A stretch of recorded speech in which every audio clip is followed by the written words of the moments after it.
క్రీస్తునందు ప్రియ దేవుని బిడ్డలారా, ప్రభువును రక్షకుడైన యేసు క్రీస్తు శుభనామములో మీ అందరికీ నా నిండు వందనాలు తెలియజేస్తున్నాను.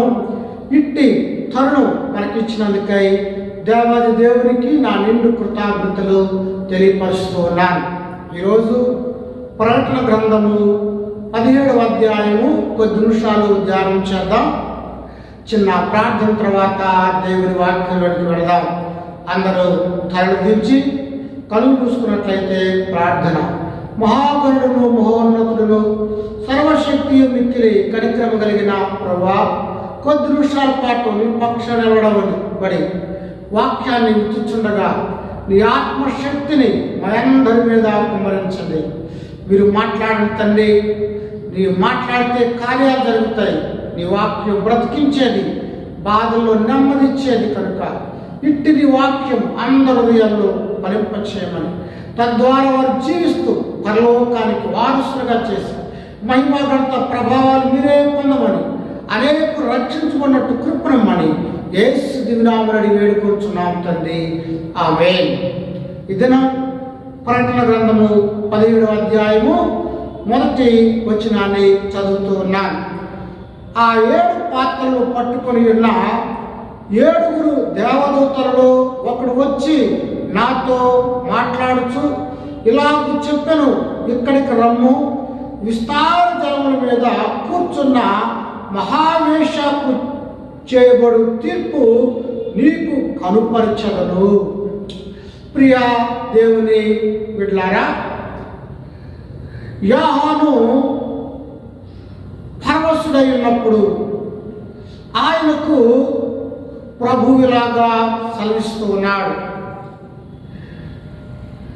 ఇక్కడికి ఎక్కిరా అంటే పరలోకానికి రమ్మని పిలుస్తూ ఆయన బబులోనుకు చేయబడు తీర్పును గూర్చి తెలియపరుస్తున్నాడు. ప్రియులారా, ఎందుకు దేవుడు బబులోనుకు తీర్పు తీర్చదలుచుకున్నాడు? బబులోను అనేటువంటిది చాలా ప్రాముఖ్యమైనటువంటి పట్టణము. 287 సార్లు బైబిల్లో బబులోను అనేటువంటి మాట ఉంది. బబులోను యూఫ్రటీస్ నదిపై కలదు. అక్షరార్థంగా కూడా దీనిని మనము తీసుకోవచ్చు. ప్రియులారా, బబులోను ప్రపంచంలోనే నాగరికత కలిగినటువంటి పట్టణం. మొట్టమొదటిగా గడ్డం చేసింది కూడా వాళ్ళే, సృష్టి జరిగింది కూడా అక్కడ అని చెప్పాలా. అంతటి మహాపట్నానికి దేవుడు తీర్పు తీరుస్తానని చెప్తున్నాడు. అంతేకాకుండా మహావేశ్య అనగా బబులోను పట్టణము వేశ్యగా మార్చబడింది. ప్రియ దేవుని బిడ్డలారా, ప్రకటన గ్రంథంలో 3 స్త్రీల గురించి రాయబడింది. సూర్యుని ధరించినటువంటి స్త్రీ ఇశ్రాయేలు జనాంగానికి గుర్తుగా ఉంది. ఆ 12 గోత్ర కర్తలకు, ఇశ్రాయేలీయులకు. అలాగే ఇక్కడ మరొక స్త్రీ ఉంది, మహావేశ్య, బబులోను సంబంధించినటువంటి ఈ స్త్రీ, బబులోను గుర్తుగా ఉన్నటువంటి ఈ స్త్రీ. అలాగే ప్రకటన గ్రంథంలోనే యెజబెలు స్త్రీ గురించి కూడా రాయబడి ఉంది. కనుక ఈ ప్రకటన గ్రంథంలో 3 స్త్రీల గురించి రాయబడి ఉంది. వాస్తవికంగా ఇశ్రాయేలీయులకు దేవునికి ఉన్నటువంటి సంబంధం ఏమిటంటే భార్యాభర్తల సంబంధం. అందువల్ల భార్యాభర్తల సంబంధం కంటే ఎక్కువైనటువంటి సంబంధం ఇంకా ఏది ఈ లోకంలో ఉండదు. కనుక దేవుడు ఇశ్రాయేలు జనాంగాన్ని, దేవుని బిడ్డలను భార్యగా, ప్రియురాలుగా స్వకీయ సాంపత్యముగా ఆయన ఏర్పాటు చేసుకున్నాడు. వారు దేవుని సేవించవలసినటువంటి వారుగా ఉన్నారు. కానీ అలాంటి ఇశ్రాయేలు దేవుని జనాంగాన్ని ఈ బబులోను ఏం చేసిందంటే నాశనం వచ్చేసినటువంటిదిగా ఉంది, భ్రష్టు పట్టినటువంటిదిగా ఉంది, క్రూరత్వాన్ని ప్రదర్శించినటువంటిగా ఉంది. బబులోను ఇశ్రాయేలు జనాంగాన్ని చెడుకు నడిపించినటువంటిదిగా ఉన్నది. వారిని పాపపు మత్తులో దించేసింది, శరీర సంబంధులుగా చేసింది. దేవుడు అన్నాడు, మీరు నా ప్రజలు, నేను మీకు దేవుడును అంటే లౌకిక భౌతిక సంబంధులుగా ఈ బబులోను దేవుని బిడలైనటువంటి జనాంగాన్ని చేసింది. అందువలన దేవుని శ్రేష్ఠ ప్రజానికాన్ని విగ్రహారాధనకు, దేవదూషణకు, చెడుకు మార్చినటువంటి ఈ బబులోను గుర్తుగా ఉన్న వేశ్యను దేవుడు తీర్పు తీర్చదలుచుకున్నాడు. ఆయన బిడలైనటువంటి వారిని ఆత్మీయంగా ఆయనతో సత్సంబంధాన్ని కలిగి ఉండాలనేటువంటిది దేవుని చిత్తమైతే, ఈ బబులోను దానికి వ్యతిరేకంగా రివర్స్ గేర్లో మార్చేసింది.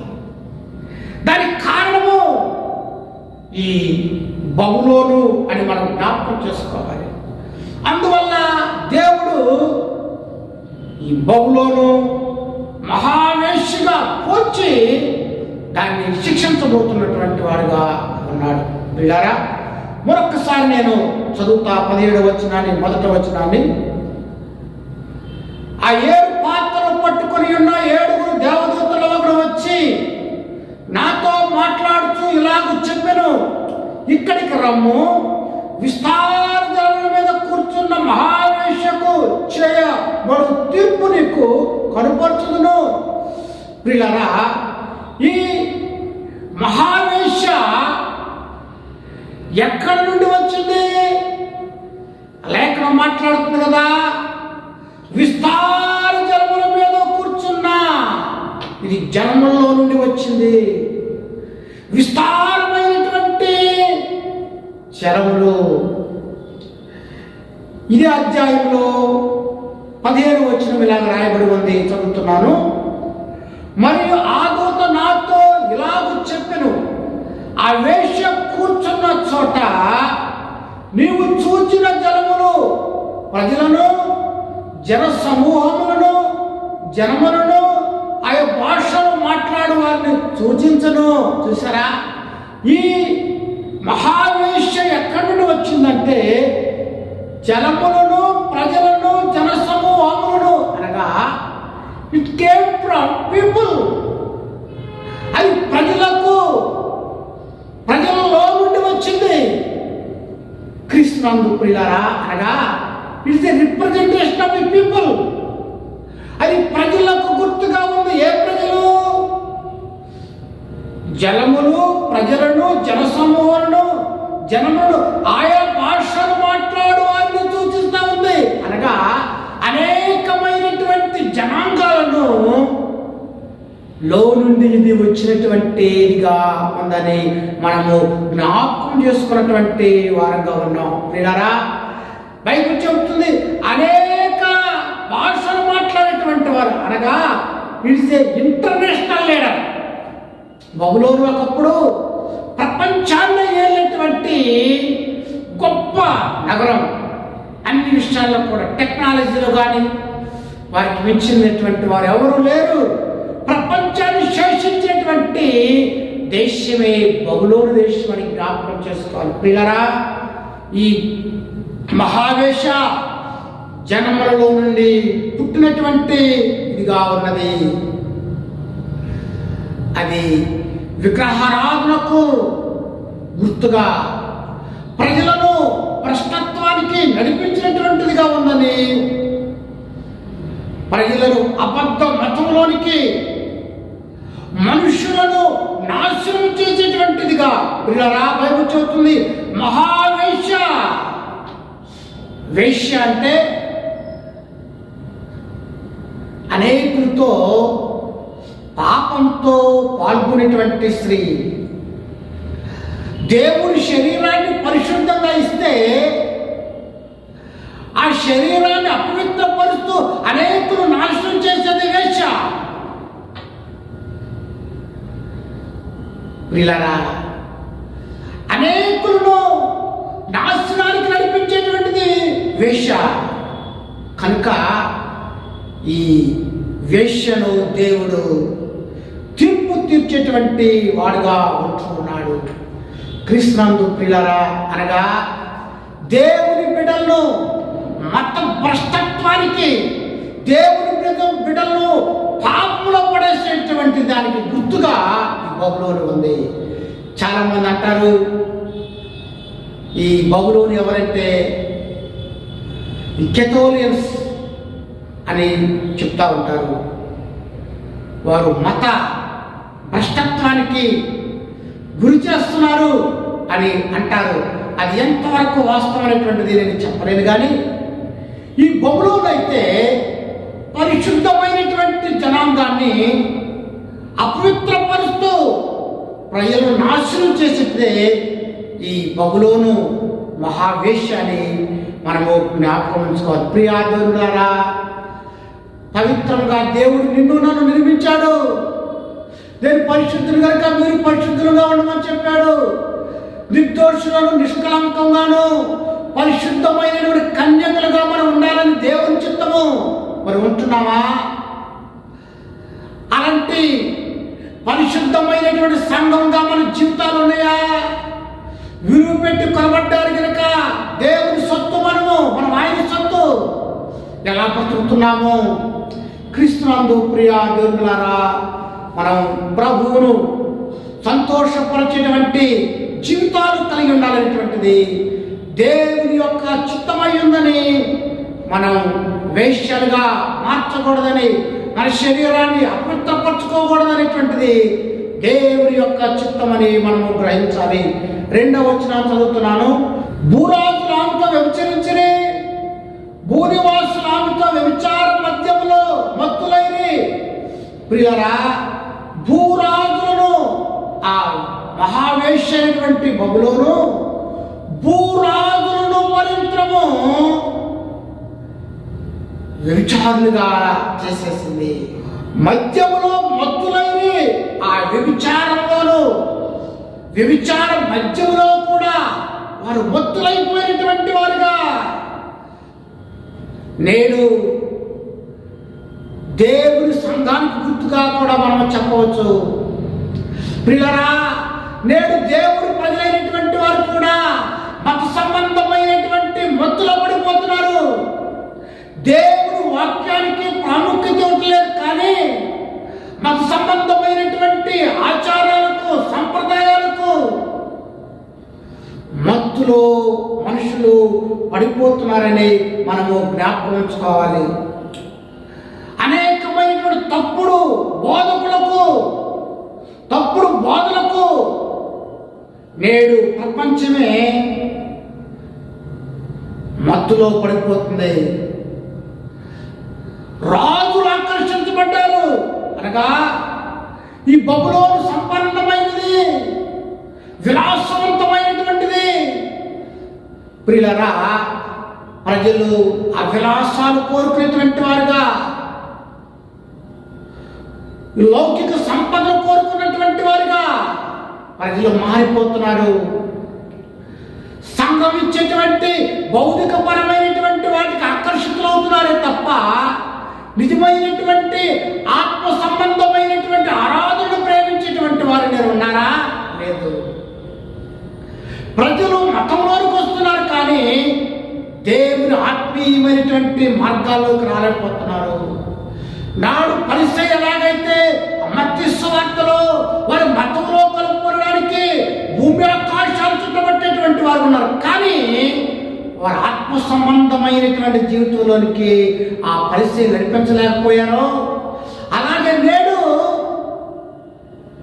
ఈ భౌతికమైనటువంటి సంపదలతో, భౌతికమైనటువంటి వాటితో ప్రజలు తృప్తి పడుతున్నారే తప్ప దేవుడిచ్చేటువంటి ఆత్మ సంబంధంతోనికి ప్రజలు నడిపించలేక పోయినటువంటి పరిస్థితి మనం చూస్తున్నాం. క్రీస్తునందు ప్రియులారా, బైబిల్ చెబుతుంది, భూరాజులతో ఆమెతో వ్యభిచరించిరి. గొప్పవారు కూడా, నాయకులు కూడా భ్రష్టు మనకు గురైపోతున్నారు, డబ్బు ఆకర్షణకు గురైపోతున్నారు, లౌకికమైనటువంటి వాటికే, సంపద కొరకే ప్రాముఖ్యత ఇస్తున్నారు. కారణం ఏమిటంటే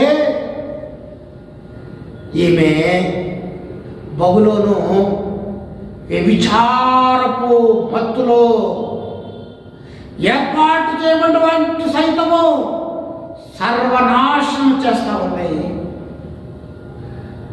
విగ్రహారాధనతో ప్రజలు ఆకర్షిస్తూ ఉంది. ప్రజలు నేడు ఆత్మీయమైనటువంటి మత్తులో పడిపోతున్నారు. క్రీస్తునందు ప్రియబిడ్డ, నువ్వు ఏ స్థితిలో ఉన్నావో, ఏ స్థితిలో దేవుడిని పిలిచాడు, ఆత్మీయతను కాపాడుకుంటున్నావా లేక దిగదారిపోయినటువంటి స్థితిలో ఉన్నావా? లోకంలో కలిసిపోయావా? ఇక్కడ దేవుని బిడ్డలైనటువంటి వారు ఆ వ్యభిచారపు మత్తులో పడిపోయారు. పిల్లరా, మన జీవితం ఎలాగుందో ఒకసారి పరిశీలన చేసుకోవాలి. 3వ వచనాన్ని చదువుతున్నాను. అప్పుడు అతడు ఆత్మవస్తుడైన నన్ను అరణ్యములకు కొనిపోగా దేవదూషణ నామంతో నిండుకొని 7 తలలను 10 కొమ్ములు గల ఎర్రని మృగం మీద కూర్చుండిన ఒక స్త్రీని చూచితిని. యోహాను ఆత్మవస్తుడైనప్పుడు ఆయన అరణ్యములకు కొనిపోగా యోహాను ఒక విషయాన్ని చూస్తున్నాడు. ఆ స్త్రీ ఎక్కడ కూర్చుంది? మృగము మీద, ఎర్రని మృగం మీద కూర్చుని ఉన్నది. క్రీస్తునందు ప్రియులారా, ఇది ఎక్కడుంది? అరణ్యములో ఉంది. అరణ్యం అనేటువంటిది సురక్షితమైనటువంటి ప్రదేశము కాదు, అది బాధపడేటువంటి ప్రదేశము, వ్యాఖ్యలతో కూడుకున్నటువంటి నిత్యము ప్రదేశము. క్రీస్తునందు ప్రియులారా, పైకొచ్చి ఎర్రని మృగం మీద, ఎర్రని మృగం అంటే అది క్రీస్తు విరోధి అని మనము జ్ఞాపకం చేసుకోవాలి. క్రీస్తునందు ప్రియ దేవులారా, ఈ ప్రకటన గ్రంథంలోనే 13వ అధ్యాయంలో 1వ వచనంలో క్రూర మృగము సముద్రములో నుండి వచ్చెను. ఆ క్రూర మృగము యాంటీ క్రైస్ట్, క్రీస్తు విరోధి. ఈ క్రీస్తు విరోధి మీద ఆ స్త్రీ కూర్చున్నటువంటిదిగా మనం చూస్తూ ఉన్నాం. ప్రియులారా, మొదటిగా అది జనములలో నుండి వచ్చింది. జనముల మీదనగా జనం మీద కూర్చున్నటువంటిదిగా మనం చూస్తున్నాం. రెండవదిగా ఎర్రని మృగం మీదనగా ఎరుపనేటువంటిది ప్రభుత్వానికి గుర్తు. ఆ అబద్ధ బోధ సంబంధించినటువంటి క్రూర మృగము యాంటీ క్రైస్ట్ మీద అది కూర్చున్నటువంటిదిగా మనం చూస్తూ ఉన్నాం. క్రీస్తునందు ప్రియులారా, బైబిల్లో ఇలాగ ఉన్నది కదా, పై వచనంలో దేవదూషణ నామంతో నిండుకొని 7 తలలు 10 కొమ్ములు. 7 తలలు 10 కొమ్ములు అనేటువంటిది, కొమ్ములు అనేటువంటిది రాజును చూపిస్తా ఉంది. అది అధికారం కలిగినటువంటిదిగా ఉంది. దేవదూషణ నామములతో అనగా అది దేవుని బిడ్డలను దూషించేటువంటిదిగా ఉన్నది, అనగా క్రీస్తు విరోధిగా ఉంది. దేవుని గురించి చెడుగా మాట్లాడేటువంటిదిగా ఉంది, అనగా తానే గొప్పదిగా, తాను సమస్తాన్ని జయించేటువంటి వాడిగా, తను తాను ఉన్నతుడిగా చేసుకున్నటువంటి క్రీస్తు విరోధి నియంతగా ఒక రాజకీయమైనటువంటి శక్తిగా కనబడతా ఉంది. క్రీస్తునందు ప్రియులారా, అది దేవదూషణ చేస్తూ క్రీస్తు విరోధిగా మనము చూస్తా ఉన్నాం. క్రీస్తునందు ప్రియ దేవులారా, అది క్రీస్తు రోజు మీద కూర్చున్నటువంటి స్త్రీగా ఉంది. 4వ వచనంలో ఆ స్త్రీ ధూమ్రవర్ణము గల వస్త్రమును ధరించుకొని బంగారముతోను రత్నముతోను ముత్యములతోను అలంకరింపబడినదై ఏమైన కార్యములతోనూ తాను చేస్తున్న వ్యభిచార సంబంధమైన అపవిత్ర కార్యములతోనూ నిండిన ఒక స్వర్ణ పాత్రము తన చేత పట్టుకొని ఉండెను. క్రీస్తు ప్రియులారా, ఆ క్రీస్తు విరోధి మీద ఉన్నటువంటి ఆ స్త్రీ ఎలా ఉందంటే ధూమ్ర రక్తవర్ణము గల వస్త్రము, పైకి చూడడానికి ధూమ్ర రక్తవర్ణం అనేటువంటిది రాజులు ధరించేటువంటి వస్త్రం. అంతేకాకుండా ఆస్యం కార్డినల్స్ అనగా పోపు గారు ఎన్నుకునేటువంటి వారు కూడా ఇలాంటి వస్త్రాలను వారు ధరించేటువంటి వారుగా ఉన్నారు. బైబిల్ చెప్తుంది, బంగారంతోనూ రత్నములతోనూ ముత్యాలతోనూ అలంకరింపబడినటువంటిది. చూడడానికి జిగేలు ఆ వస్త్రాలు ఉన్నతమైన వస్త్రాలు రత్నముతో బంగారంతో అనగా ఇట్ అట్రాక్టింగ్ ద పీపుల్, ప్రజలను ఆకర్షించేటువంటిదిగా ఆ స్త్రీ కనబడుచు ఉంది. క్రీస్తునందు ప్రియులారా, పైకి చూస్తే బాగుంది, కానీ ఏమైన కార్యములతోనూ తాను చేస్తున్న వ్యభిచార సంబంధం కార్యములతో నిండినటువంటి స్వర్ణ పాత్రను పట్టుకొని ఉండెను. చూసారా, చూడటానికి బాగుంది అనగా పైకి పర్సనాలిటీ, లోపల మున్సిపాలిటీ లాగా ఉంది. బాహ్య సంబంధంగా చూడడానికి ఎంతో ఆకర్షణీయమైనటువంటి ఒక వేషధారణ. మేడి పండు చూడు మేలువయుండు, పొట్టలిప్పు చూడు పురుగులు ఉండన్నట్టుగా అది పాత్ర పట్టుకుంది. అది ఏహ్యమైనటువంటి పాత్రగా మనము చూస్తా ఉన్నాం. క్రీస్తునందు ప్రియులారా, అపవిత్రతో నిండినటువంటి స్వర్ణ పాత్ర దాని దగ్గర ఉంది. అపవిత్రతో కూడినటువంటి స్వర్ణ పాత్ర ఉంది. ఆ పాత్ర చూస్తే బంగారం, లోపల చూస్తే ఏహ్యం అసహ్యం. క్రీస్తునందు ప్రియ దేవులారా, ఎంత దృష్టితో మనం చూడగలుగుతున్నాం. అపవిత్రమైనటువంటి జీవితం, అపవిత్రమైనటువంటి కార్యాలు, ఆ విధానం మనము చూస్తూ ఉన్నాం. మనం ఏ స్థితిలో ఉన్నాం? పైకి బాగా కనబడుతున్నామా? లోపల అతిథేంద్రితో నిండి ఉన్నామా? ఈ స్త్రీ అయితే చూడడానికి బాగానే కనబడుతుంది వేషధారణగా, కానీ లోపల చూస్తే ఏమీ బాగాలేదు.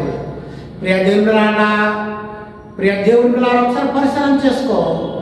పైకి బాగా ఉన్నావేమో, నీ లోపల ఎలా ఉందో. ప్రభు బాహ్య రూపాన్ని చూసేవాడు కాదు. ఈ మత భ్రష్టత్వాన్ని గురి చేస్తున్నటువంటి ఈ స్త్రీ, ఆ బబులోను గుర్తుగా ఉన్న ఈ స్త్రీ పైకి బాగానే ఉంది, లోపల సరైనటువంటిదిగా లేదు. కానీ మన జీవితము దేవునికి యోగ్యమైనటువంటి వారుగా ఉండాలనేటువంటిది దేవుని చిత్తము. 5వ వచనం చదువుతున్నాను. దాని నొసట దాని పేరు ఇలాగ రాయబడి ఉండెను, మర్మము వేశ్యలకును భూమిలోని ఏయమైన వాడికి తల్లి అయిన మహాబబులోను. క్రీస్తునందు ప్రియులారా, నొసట దాని పేరు. రోమా దేశంలో వేశ్యలకు వారి పేర్లు రుష్టి మీద రాస్తుంటారు.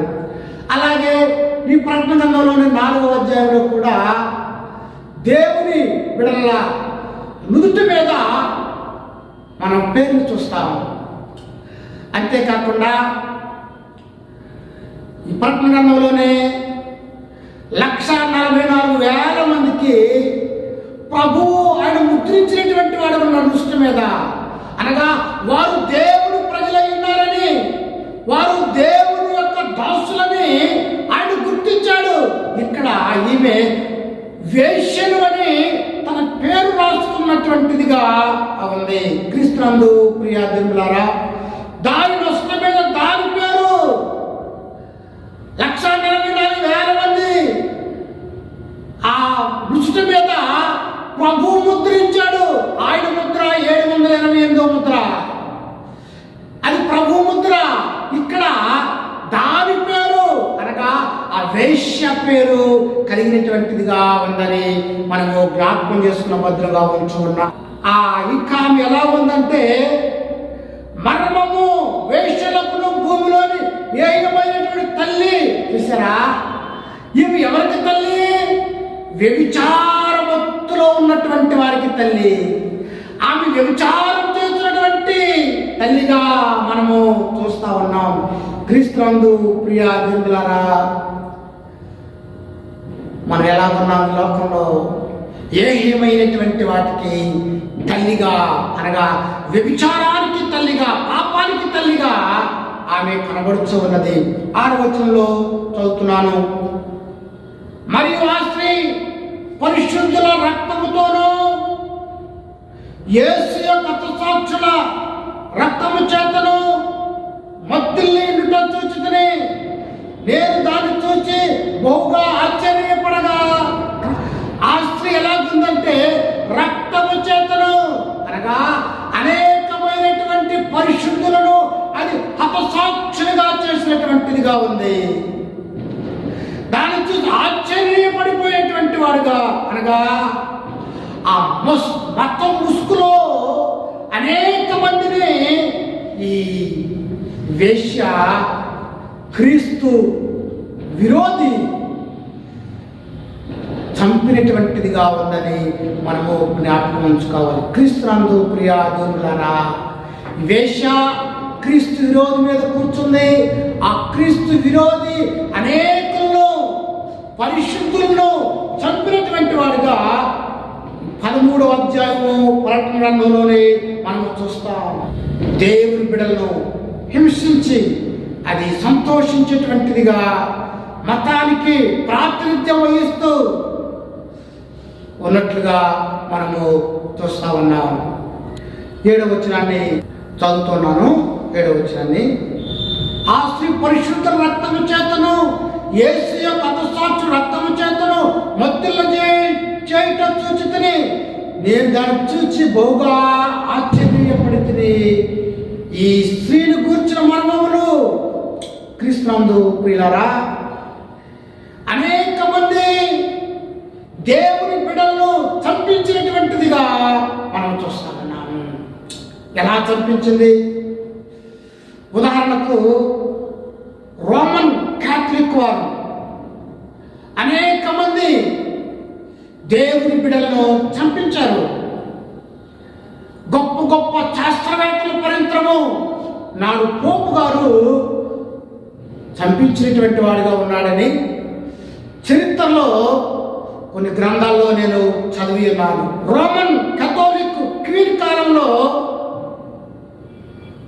ఆమె 1555 నుండి 1558 మధ్యకాలంలో 258 క్రైస్తవులను చంపించింది. క్రైస్తవులను స్తంభాలపై దహింపజేసినటువంటి ఇదిగా ఉంది. ప్రభు కొరకు అసాక్షిగా మారినటువంటి మొదటి వ్యక్తి జాన్ రోజర్. అతనికి కూడా ఆ స్తంభం దగ్గర కాల్చినటువంటి వారుగా ఉన్నారు. అనేక మంది మతం పేరట హాస్యం వారు 288 మందిని 1555 నుండి 1558 వరకు చంపినటువంటి వారుగా ఉన్నారు. ఈ మహాబలులో ఈ హాస్యం వారు అని నేను చెప్పరు, కానీ వారు మతం పేరట దేవుడు బిడ్డలైనటువంటి వారు అనేక చంపినటువంటి వాస్తవం. అంతేకాకుండా మనందరి చేతుల్లో బైబిల్ ఉంది. ఈ బైబిల్ బయటకు రావడానికి మార్టిన్ లూథరు ఎంతో కృషి చేశాడు. నీతిమంతుడు విశ్వాసంగా జీవించాలని చెప్పి బైబిల్ గ్రంథాన్ని బయటకు తీసుకొస్తే పోపు గారిని చంపడానికి అనేకమైనటువంటి ప్రయత్నాలు, మతోద్ధారణతో, సంస్కరణతో బైబిలు బయటకు తెచ్చారు. పిల్లరా, హాస్యం వారి నుండి, అనగా మత సంబంధమైనటువంటి ఆ స్థితిలో నుండి ప్రొటెస్టెంట్ ఉద్యమంతో మనం అనుసరిస్తున్నటువంటి క్రైస్తవ్యం ఉందని మనము జ్ఞాపకం చేసుకోవాలి. 7వ వచనం చదువుతున్నాను. ఆ దూత నాతో ఇట్లనెను, నీవేళ ఆశ్చర్యపడితివి, ఈ స్త్రీని గురించిన మర్మము 7 తలలను 10 కొమ్ములను కలిగి దాని మోయిచున్న క్రూరముఖమును గూర్చిన మర్మమును నేను నీకు తెలియజెప్పాను. యాహానుతో దేవుని దూతలాగా సెలవిస్తా ఉన్నది, నీకు మర్మమును తెలియజేస్తాను. 7 తలలను 10 కొమ్ములు కలిగిన మోయిచున్న క్రూరముగాని గురించినటువంటి ఆ మర్మము పిల్లరా, స్త్రీని గురించినటువంటి మర్మము అనగా ఆ భ్రష్టమైనటువంటి మత్సంబంధమైన బబులోను గురించి, అలాగే క్రూరముగాన్ని అనగా 13వ అధ్యాయంలో ఉన్నటువంటి సముద్రంలో నుండి వచ్చినటువంటి ఆ క్రూరముగాన్ని గురించి అనగా క్రీస్తు విరోధి యాంటీ క్రైస్ట్ గురించి నీకు తెలియజేస్తానని దూత యాహానుతో తెలియపరుస్తూ ఉన్నది. 8వ వచనాన్ని చదువుతూ ఉన్నారు. నీవు చూచిన ఆ మృగము ఉండదు కానీ ఇప్పుడు లేదు, అయితే అది అగాధ జలంలో నుండి పైకి వచ్చుటను నాశనములకు పోవుటకు సిద్ధంగా ఉన్నది. భూనివాసులలో జగత్తుత్పత్తి మొదలుకొని జీవగ్రంథమందు ఎవరి పేరు రాయబడలేదు, వారు ఆ క్రూరముఖముండెను కానీ ఇప్పుడు లేదు, అయితే ముందుకు వచ్చిన సంగతి తెలుసుకుని ఆశ్చర్యపడుదురు. పిల్లరా, ఆ క్రూరముఖం ఉండను కానీ ఇప్పుడు లేదు. ప్రభువు ఆ క్రూరముఖం అనగా ఆ క్రీస్తు విరోధిని, ఆ సాతాన్ని కొంతకాలము దేవుడు బంధించినటువంటి వాడుగా ఉన్నాడు. అందువల్ల కొంతకాలము అది లేదన్నటువంటిది వాస్తవమైందని మనము జ్ఞాపకం చేసుకోవాలి. ఆయన అగాధములో నుండి అది మరలా వస్తుంది, దేవుడు దాన్ని మరలా విప్పుతాడు. కింద భాగము భూనివాసుల్లో జగతుత్పత్తి మొదలుకొని జీవగ్రంథమందు ఎవరి పేరు రాయబడలేదు వారు ఆ మృగం ఉండేది కానీ అది ఇప్పుడు లేదు. పిల్లరా, జీవగ్రంథంలో ఎవరి పేర్లైతే దాఖలు చేయబడవో వారు ఆ క్రూర మృగాన్ని అనుసరించేవారుగాను, ఆ క్రూర ముఖము యొక్క అది క్రీస్తు విరోధ అద్భుతాలు ఆశ్చర్య కార్యాలు చేస్తుంది. ఆ క్రూర ముఖానికి గాయపడింది, గాయము స్వస్థత పొందుతుంది కనుక దాన్ని చూసి అనేకులు దాన్ని అనుసరిస్తారు. అంతేకాకుండా జీవగ్రంథమందు ఎవరి పేర్లైతే రాయబడదో వారు ఆ క్రీస్తు విరోధిని మృగాన్ని అనుసరించేటువంటి వారుగా ఉన్నారని లేఖనం ద్వారా మనము గ్రహించగలుగుతున్నాం. 9వ వచనాన్ని చదువుతూ ఉన్నాను. ఇందులో జ్ఞానము గల మనస్సు కనబడును. ఆ 7 తలలు, ఆ స్త్రీ కూర్చున్న 7 కొండలు. ప్రియులారా, ఆ 7 కొండలు 7 రాజులను చూపించేటువంటిదిగా ఉందని మనం గ్రహించవచ్చు. 10వ వచనంలో మరియు 7 రాజులు కలరు, 5 కూలిపోయి, ఒకడున్నాడు కడమవాడు, ఇంకను రాలేదు, వచ్చినవాడు అతను కొంచెం కాలం ఉండా వచ్చును. 7 రాజులు కలరు.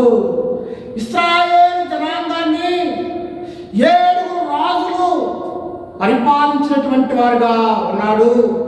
ఒకడున్నాడు, కడమవాడు ఇంకనూ రాలేదు. అనగా యాహాను ఎప్పుడైతే పద్మాసు దీవిలో పరమోసుడై దర్శనాన్ని చూస్తున్నాడు అప్పటికి కేవలము 5 రాజులు మాత్రమే ఇశ్రాయేలును పరిపాలించినటువంటి వారు ఉన్నారని మనము జ్ఞాపకం చేసుకున్న వారుగా ఉంటున్నాం. ఆ 5 ఎవరంటే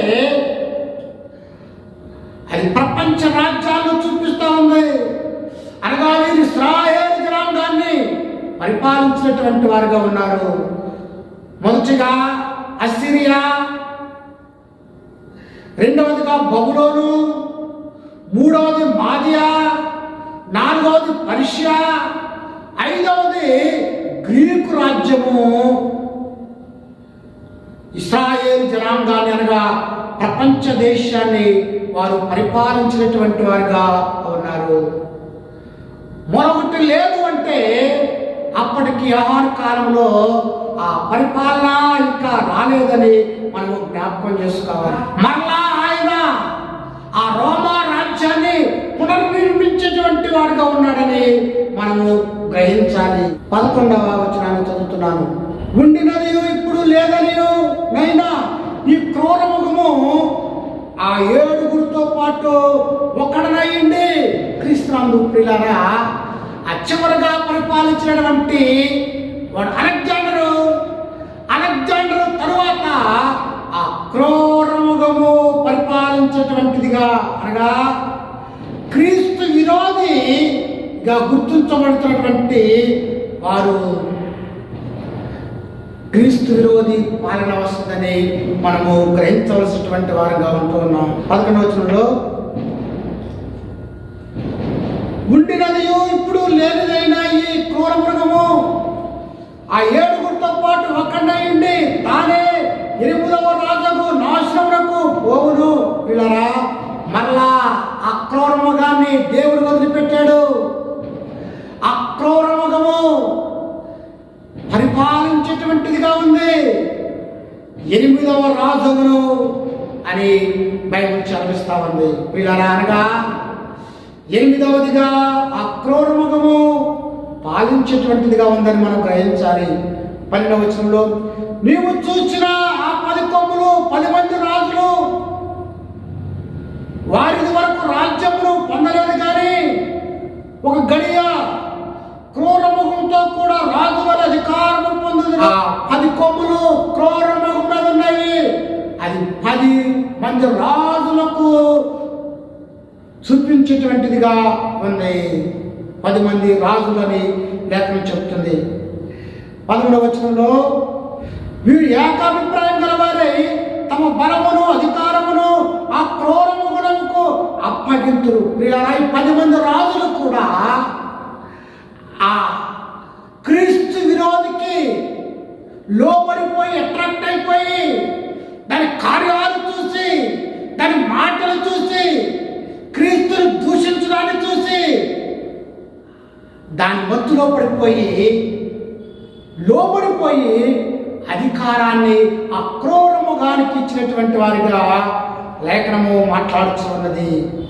14వ వచనము వీరు గొర్రె పిల్లతో యుద్ధము చేతురు కానీ గొర్రె పిల్ల ప్రభువును రాజులకు రాజులైనందునను తనతో కూడా ఉండిన వారు పిలువబడిన వారే ఏర్పాటు చేయబడిన వారై నమ్మకమైన వారై ఉన్నందున ఆయన ఆ రాజులకు జయించును.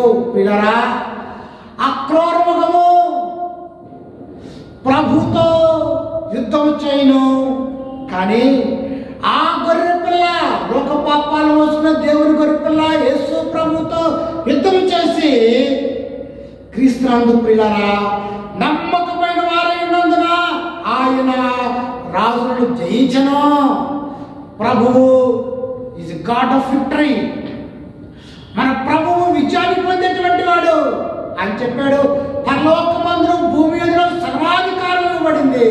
ఆ సర్వాధికారి ముందు ఈ క్రూరముఖం ఎంత కనుక ఆ క్రూరముఖంతో యుద్ధము చేసి ఆయన జయించినటువంటి వాడుగా ఉన్నాడు. పిల్లరా ఈ భూరాజులతో కూడా ఆ క్రూరముఖంతో అర్మికెద్దోను యుద్ధము చేసి ఆ భూరాజును జయించేటువంటి వాడుగా మనము లేఖన భాగంలో చూడగలుగుతాం. కనుక పిల్లరా అర్మికెద్దోను యుద్ధం అనగా యూఫ్రటీసు నది దగ్గర యుద్ధము చేసి ఆ రాజులను ఆ క్రూరముఖాన్ని ప్రభువు జయించి విజయాన్ని పొందినటువంటి వాడుగా ఉన్నాడు.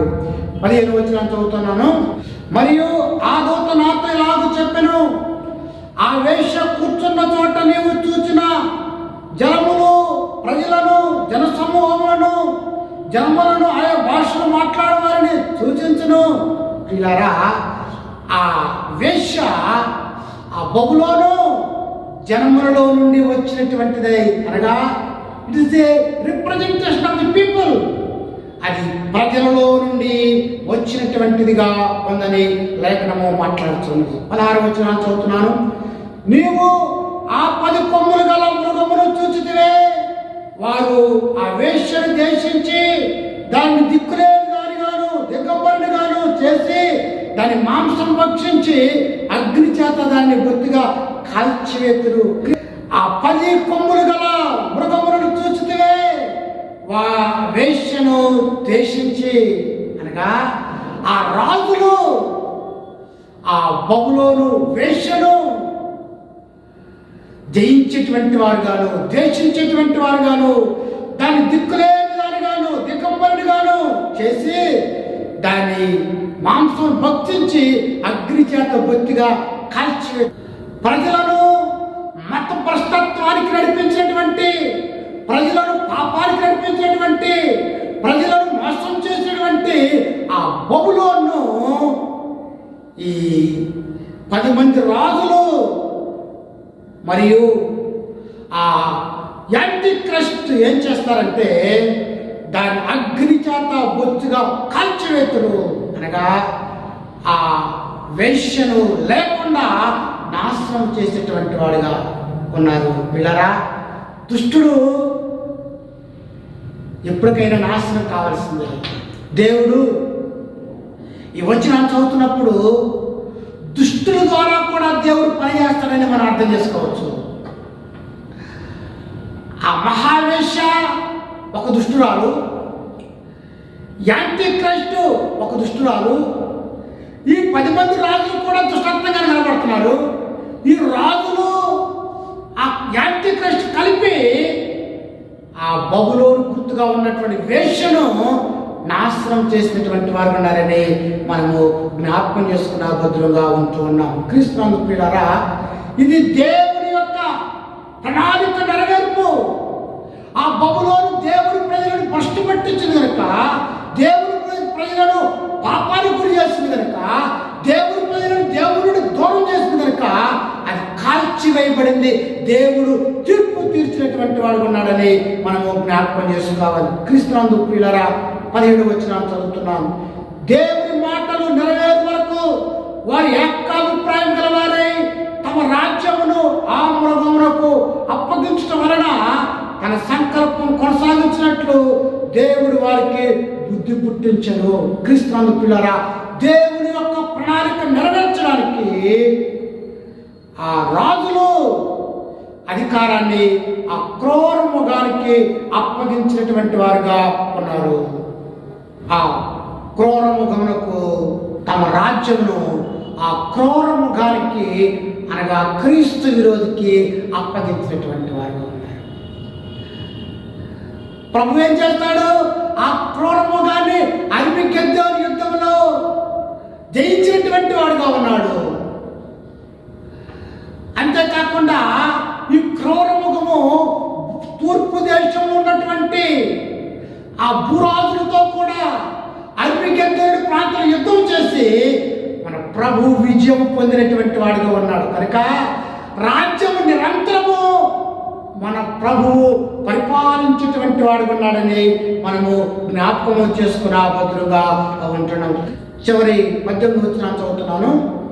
మరియు నీవు చూచిన ఆ స్త్రీ భూరాజులు లేరు ఆ మహాపట్టణమే. కృష్ణందు ప్రియాగ్రులారా, ఈ స్త్రీ ఆ మహాపట్టణగా ఆ బబులోను పట్టణమే. ఆ బబులోను పట్టణము దేవుని బిడ్డలైనటువంటి వారిని నాశనానికి నడిపినటువంటిదిగా ఉంది. దేవుని యొక్క జనాంగాన్ని పాపంలో పడేసినటువంటిదిగా ఉంది. ఈ బబులోను దేవునికి వ్యతిరేకంగా దుష్టశక్తిగా పనిచేసింది. ఇలా దేవుడు దీనికి తీర్పు తీర్చినటువంటి వాడు ఉన్నాడు. ఇంకా ఈ 18వ అధ్యాయం అంతా కూడా ఆ పట్టణాల గురించి రాయబడి ఉన్నది. కనుక ప్రియాదులారా, ఈ 17వ అధ్యాయాన్ని బట్టి మనము ఏమి నేర్చుకోవచ్చంటే, మనము ఈ లోకంలో పరిశుద్ధులుగా దేవుని కొరకు ఉండాలనేటువంటి విషయాన్ని మనము గ్రహించేటువంటి వారుగా మనం ఉంటున్నాం. దేవుడు మన ప్రభువు తన బిడలైనటువంటి వారిని పరిశుద్ధులంగా నిర్దోషులంగాను ఆయనను ఎదుర్కొనాల్సినటువంటి వారిగా ఉంటూ ఉన్నాం. కనుక ప్రియులారా, ఆయన పరిశుద్ధులు కనుక మనం కూడా ఈ లోకంలో పరిశుద్ధంగా జీవించాలని, అంతేకాకుండా దేవుడి ప్రజలను భ్రష్టు పట్టించినటువంటి ఈ బబులోనుకు దేవుడు తీర్పు తీర్చినటువంటి వాడుగాను ఆయన ఉన్నాడు. కనుక ప్రియులారా, చివరిగా మన ప్రభు రాజులకు రాజు, ప్రభువులకు ప్రభు అయి ఉన్నాడు కనుక ఆయన నిరంతరము కూడా పరిపాలించేటువంటి వాడుగా ఉన్నాడు. ఆయన రాజ్యంలో మనం ఉండేటువంటి వారిగా ఉన్నాము. అట్టి కృపా భాగ్యం దేవుడు అందరికీ కలుగుజేయగాక. ఆమె ప్రార్థన చేసుకుందాం. తేడవంచు మహాగణుడు, మహోన్నతుడును, సర్వశక్తి మిక్కిలి కనికరం కలిగినటువంటి ప్రభా, ఈ ప్రకటన గ్రంథము అందరితో మీరు మాట్లాడిన దానికే వందనాలు తండ్రి. మేమందరము నీ కొరకై పరిశుద్ధంగా జీవిస్తూ నీ రాకడ వచ్చినప్పుడు నిష్కళంకంగా, నిర్దోషంగా నేను ఎదుర్కొనేటువంటి భాగ్యం మాకు ప్రసాదించండి. నీ మాటలను నిలుచున్న ప్రతి ఒక్కరిని ఆశీర్వదించండి. స్వస్థత, విడుదల, విమోచన ఇచ్చండి. ఇంకా ఎవరు మారు మనసు రక్షణ లేదో వాళ్ళు ప్రసాదించమని ప్రార్థన చేస్తున్నారు. నీవు మా ఎడని కృపను కనపరిచి మహిమగంధ ప్రభావం మీరే పొందమని యేసు దినామని వేడుకొంచున్నాం తండ్రి. ఆమేన్. తండ్రి దేవుని ప్రేమ, కుమారుడు యేసుక్రీస్తు కృప, పరిశుద్ధాత్మ సహవాసము ఈ పిల్లల సదాకాలం తోడైంది కాసి కాపాడుగాక. ఆమేన్. God bless you.